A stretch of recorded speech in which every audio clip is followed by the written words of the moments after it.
Assalamu alaikum everyone, welcome to the channel. I hope you're doing well in these difficult times. This is Blackboard for All and our topic today is momentum. So what is momentum? Momentum is a measure of the tendency of motion, also known as inertia. Momentum tells you how difficult it is to stop a moving object, or conversely how difficult it is to move a resting object. Momentum is of course a vector quantity since it's simply the product of mass and velocity. This also gives us a unit of kg/meter per second or Newton second. And from this formula we can see that any object in motion with mass will have a momentum in the direction of its motion. We can imagine momentum in a much more easier way. Imagine a bullet moving through air. The bullet is very difficult to stop, and this is why it's very damaging. But the tiny bullet barely has any mass. It's only a few grams at max. So why does it cause so much damage? It's because the bullet moves at such high speeds that its momentum becomes huge even with its small mass. And the higher momentum means it is difficult to stop, and so it causes a huge damage when it is stopped. On the other hand, the same is true for a giant boulder rolling down a hill. The boulder is not that fast. It has a small velocity, but its sheer mass makes its momentum very big even at low velocities, and so the boulder can crush anyone trying to stop it. In both cases, momentum becomes big either because of a colossal mass or because of an incredible velocity. And once it does, it becomes difficult to stop either one. Conversely, let's imagine a tennis ball you throw at your friend. The ball doesn't have much mass and you did not throw it at a high velocity. So the momentum of the ball is small and your friend catches it very easily, stopping it in its tracks. That should clear up momentum for now, and we can move on to one of its most significant aspects, the conservation of momentum. For a collision occurring between two objects in an isolated system, the momentum of both objects before the collision must equal the total momentum after the collision.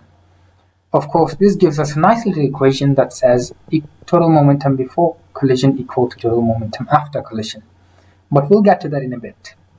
Replace the word collision with explosion, and the law still stands. Also, I'd like to make clear that explosion is when any collected group of things break down and move in different directions, not just bombs and dynamites and nukes. Explosions happen every day in different forms, we just don't know them. Before we can move on, we must also address the elephant in the room. The two words, isolated system.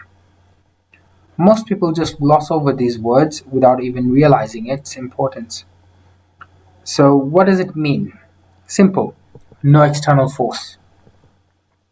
That means no force outside the system can affect the collision or the explosion.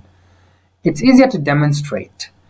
Running into a wall, for example. This is a collision, but momentum is not conserved. Why? Because there's an external force coming from the ground that the wall is fixed to. So the law doesn't apply here. This idea of an isolated system is important, at least to me, because this explains why most collisions that we observe every day do not obey the laws of conservation, whether it's running into a wall or catching a ball. Anyways, let's get back to the law. Imagine two stones. One has a mass of 10 kg while the other has a mass of 20 kg. The first stone is moving towards the second with a velocity of 10 meters per second, while the second stone sits still. Then they collide. And after the collision, the second stone starts moving while the first stone stops.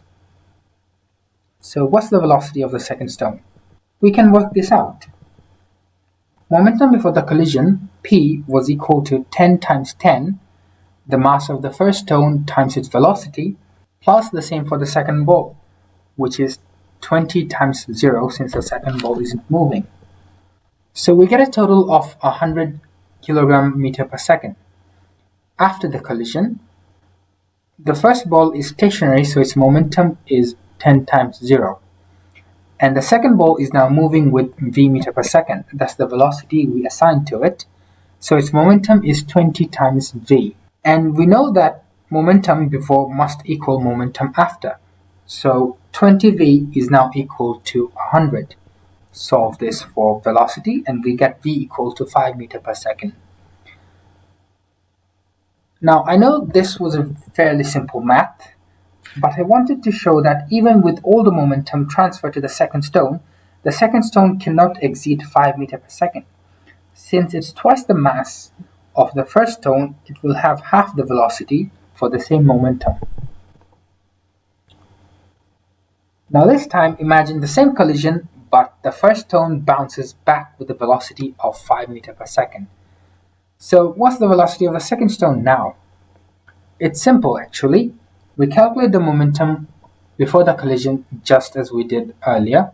But now for after the collision, we must multiply 10, which is the mass of the first stone, by minus 5. We have to use minus 5 instead of plus 5 because velocities are vectors.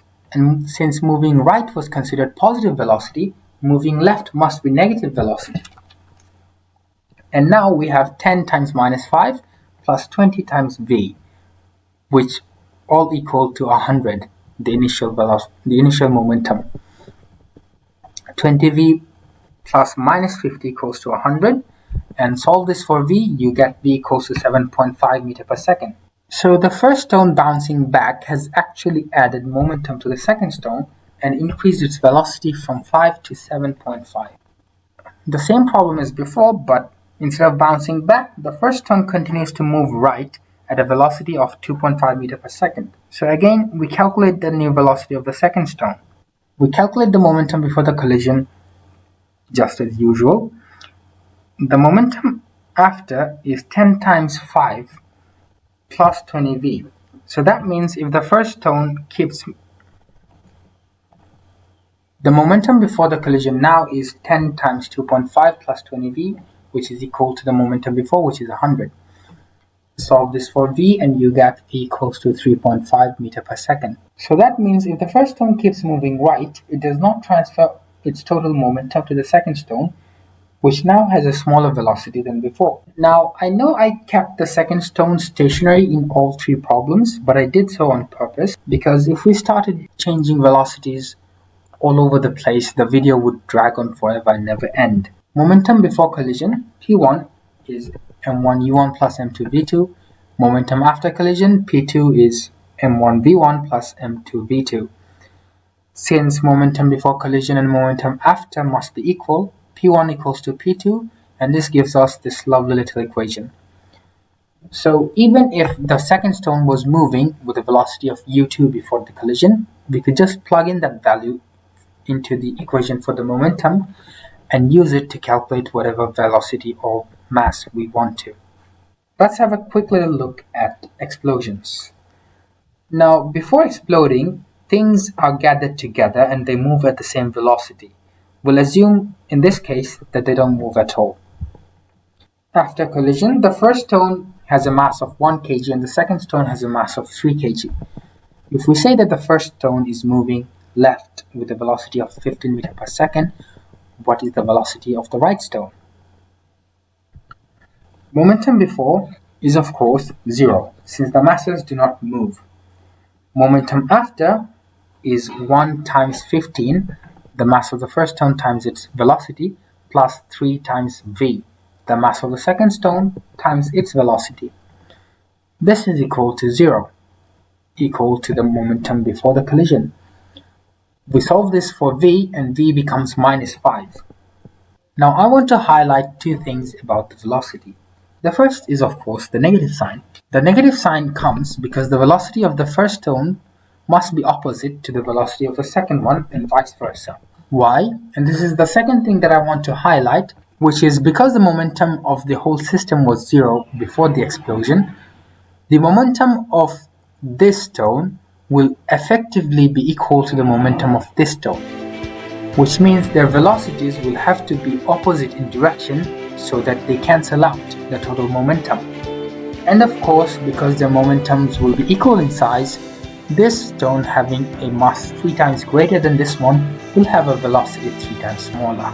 So this has a velocity of 15, while the second stone has a velocity of 5. Now if the system was initially moving, we can just plug in the value for the initial velocity u into this general formula, which is momentum before explosion P1 equal to the total mass m1 plus m2 whole times the initial velocity.